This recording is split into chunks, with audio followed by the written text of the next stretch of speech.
ত্রিপুরা রাজ্য সরকারের শিক্ষার পরিকাঠামো এবং গুণগত মান উন্নয়নের আদলে তেলিয়ামুড়া বিধানসভা কেন্দ্রের শারদাময়ী বিদ্যাপীঠ ইংলিশ মিডিয়াম স্কুলে এবার গড়ে তোলা হচ্ছে একটি আধুনিক বহুতল বিশিষ্ট পাকা স্কুল ভবন।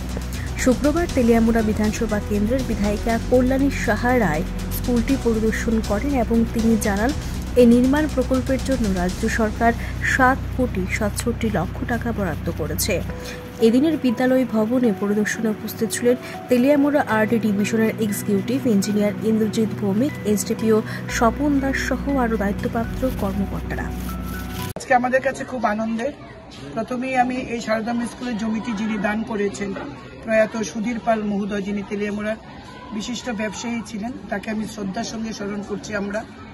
কারণ তিনি এই জমিটা তার মায়ের নামে দান করেছেন শুধুমাত্র বালিকা বিদ্যালয় করার জন্য।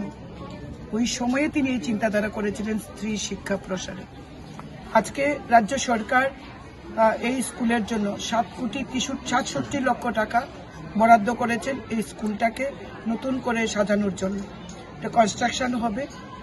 আমার দীর্ঘদিনের লড়াই ছিল, বা আমার দীর্ঘদিনের একটা প্রস্তাব ছিল রাজ্য সরকারের কাছে। আমাদের মাননীয় চেয়ারম্যান থেকে কাউন্সিলর প্রত্যেকেই শহরের এই বনেদি স্কুলটাকে নতুন করে সাজানোর লক্ষ্যে আমাকে নিয়মিত তারা অনুরোধ করতেন, এবং আমি রাজ্য সরকারের কাছেও সেই বার্তা নিয়ে গেছি।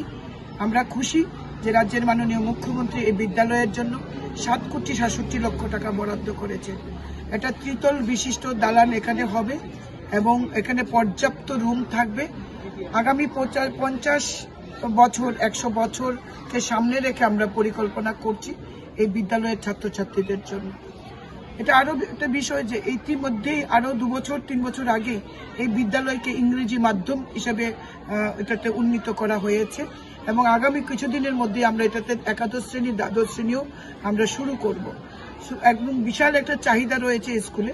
শুধু তেলিয়ামুড়া ছেলে মেয়েরা নয়, কৃষ্ণপুর বিধানসভা কেন্দ্রের 22গড়িয়া বিভিন্ন এলাকা থেকে দূর দূরান্ত থেকে ছাত্রছাত্রীরা এখানে আসে। তো আগামী 50 বছর 100 বছরকে মাথায় রেখেই আমরা পরিকল্পনা করেছি। আমাদের সঙ্গে রয়েছেন আমাদের চেয়ারম্যান রূপক সরকার, আমাদের কাউন্সিলর দাদা রয়েছেন বিমল রক্ষিত মহোদয়, আরডির এক্সিকিউটিভ ইঞ্জিনিয়ার, হেডমাস্টার ইনচার্জ তিনি রয়েছেন, এবং অন্যান্যরা রয়েছেন।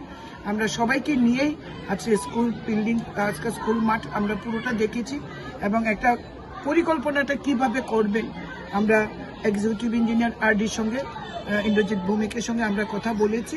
সেইভাবেই রিকোয়ারমেন্ট নিয়ে তিনি যাচ্ছেন, একটা ড্রাফট প্ল্যান করবেন, আবার আমরা বসে এরপরে ফাইনালি এই সিদ্ধান্ত গ্রহণ করা হবে।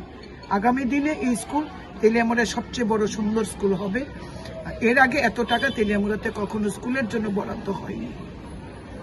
ধন্যবাদ রাজ্য সরকারকে, রাজ্যের মাননীয় মুখ্যমন্ত্রীকে।